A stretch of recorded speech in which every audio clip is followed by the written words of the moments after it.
ओम अज्ञानतिमिरान्धस्य ज्ञानाञ्जनशलाकया चक्षुरुन्मीलितं येन तस्मै श्रीगुरवे नमः।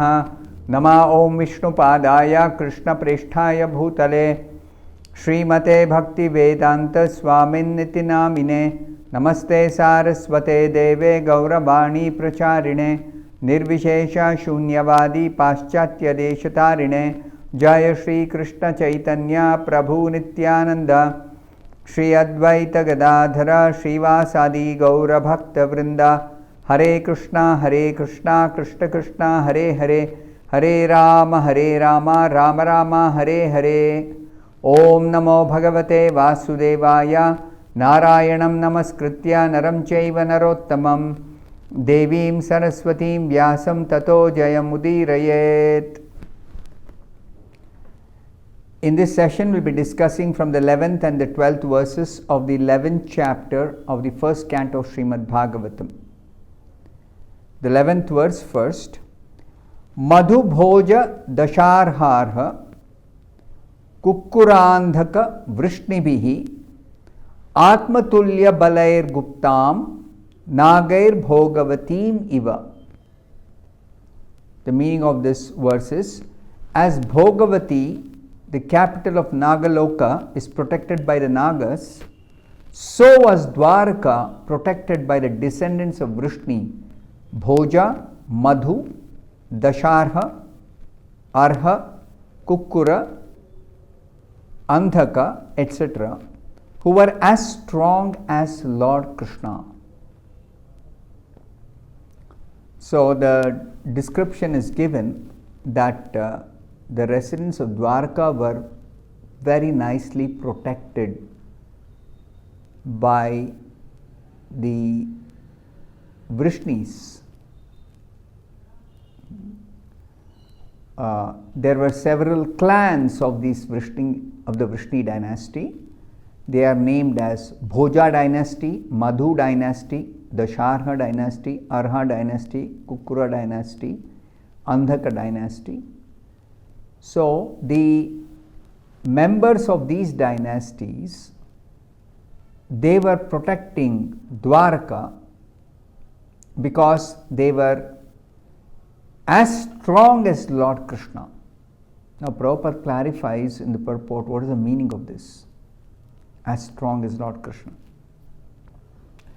So Srila Prabhupada first of all says, the comparison is made to Nagaloka. So in the purport, Srila Prabhupada says, the Nagaloka planet is situated below the earth planet, and it is understood that the sun rays are hampered there. The darkness of the planet is, however, removed by the flashes of the jewels set on the head of the Nagas, the celestial serpents. And it is said that there are beautiful gardens, rivulets, etc., for the enjoyment of the Nagas. It is understood here also that the place is well protected by the inhabitants called the Nagas. So also the city of Dwarka was well protected by the descendants of Vrishni, who were as powerful as the Lord insofar as he manifested his strength upon this earth. So we have to understand this point. The Lord is unlimitedly powerful, but when he descends into this world, he manifests a certain strength which is required for the purpose of his pastimes. So, as much strength he manifested in Dwarka for the sake of his Leela as the king of Dwarka, to that extent all the Vrishnis were powerful enough to give sufficient protection to the residents of Dwarka.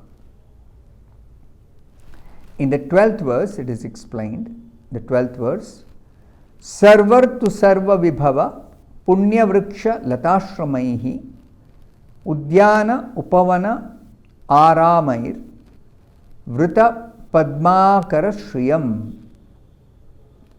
The meaning of this verse is, the city of Dwarakapuri was filled with opulences of all seasons. There were hermitages, orchards, flower gardens, parks, and reservoirs of water breeding lotus flowers all over.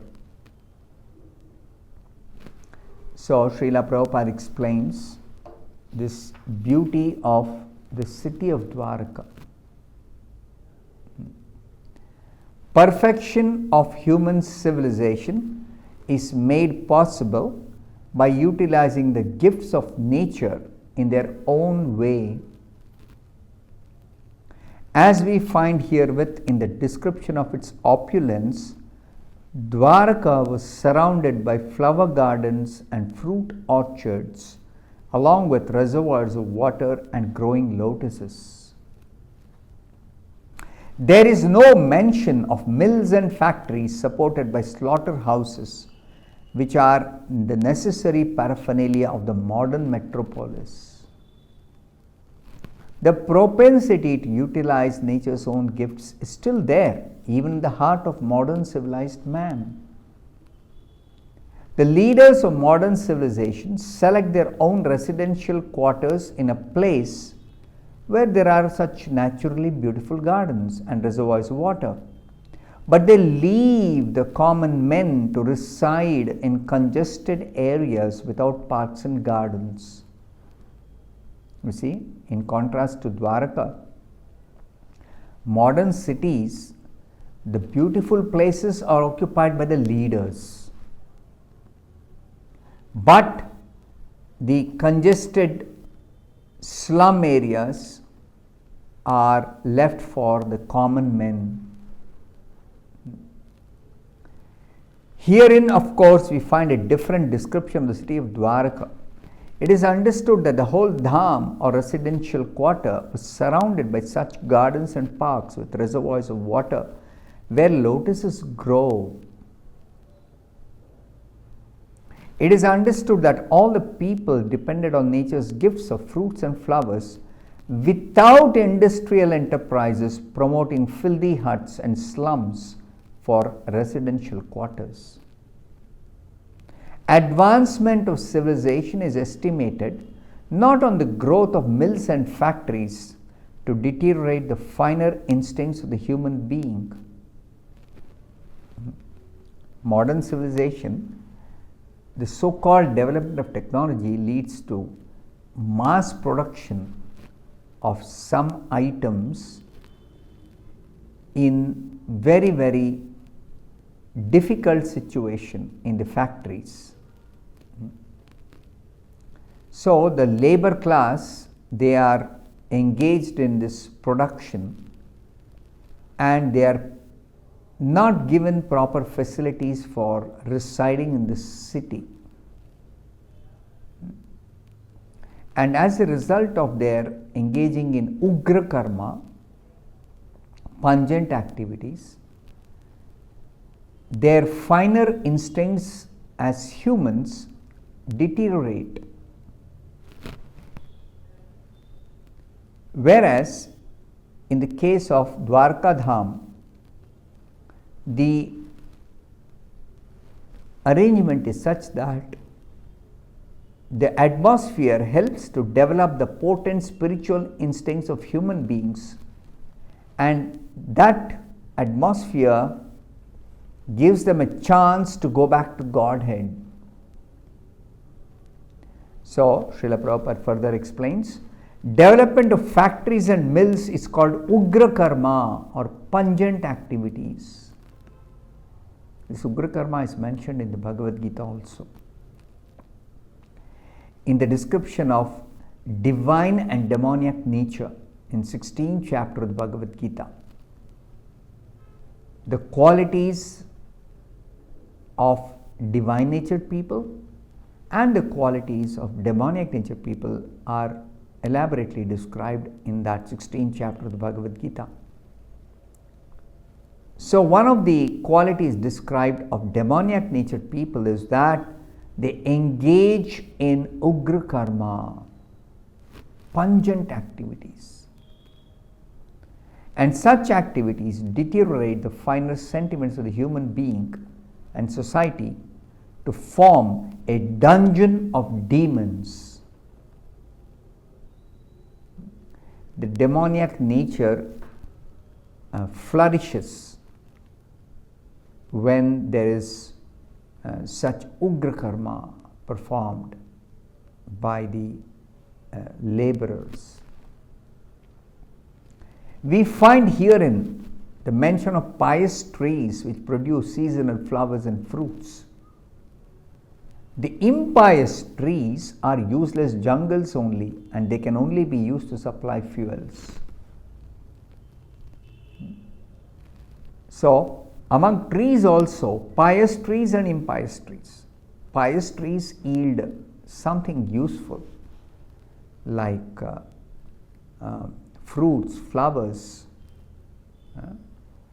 or medicinal herbs like that, or fragrant flowers, very sweet fruits. Whereas these impious trees, they don't give any such fruits, flowers, or useful leaves. They only at best can be used for some burning the wood when the wood is dry after the tree has been cut down. In the modern civilization, such impious trees are planted on the sides of roads. You can see all over in the city. None of the roads where the government arranges to plant trees, they have any pious trees. No flowers, no fruits, only impious trees are planted. Human energy, Srila Prabhupada explains, should be properly utilized in developing the finer senses for spiritual understanding, in which lies the solution of life. As human beings, we have developed intelligence. So, if the proper atmosphere is created, then we can develop the finer senses, and with such a development, it leads to spiritual understanding. Spiritual understanding gives us the clue for the ultimate solution to all problems. Otherwise, we are simply busy making a temporary patchwork solution to various problems in this material world. So, fruits, flowers, beautiful gardens, parks and reservoirs of water with ducks and swans playing in the midst of lotus flowers, and cows giving sufficient milk and butter are essential for developing the finer tissues of the human body. There is a whole plan by the Supreme Lord that this nature's gifts can be utilized for developing the finer tissues in the brain to understand spiritual subject matter and thereby prepare ourselves to go back to Godhead and thereby make a complete solution, perfect solution for all problems. As against this, the dungeon of minds, factories and workshops develop demoniac propensities in the working class. The vested interests flourish at the cost of the working class, and consequently there are severe clashes between them in so many ways. You see the problem with the modern civilization? The labor class are not properly given facilities, and they develop this demoniac tendency, and they always keep fighting. The description of Dwarka Dham is the ideal of human civilization. So Krishna not only teaches by instructing us, by also manifesting the ideal atmosphere, ideal development, which he demonstrated in Dwarka. I'll stop here. Thank you very much. Hare Krishna.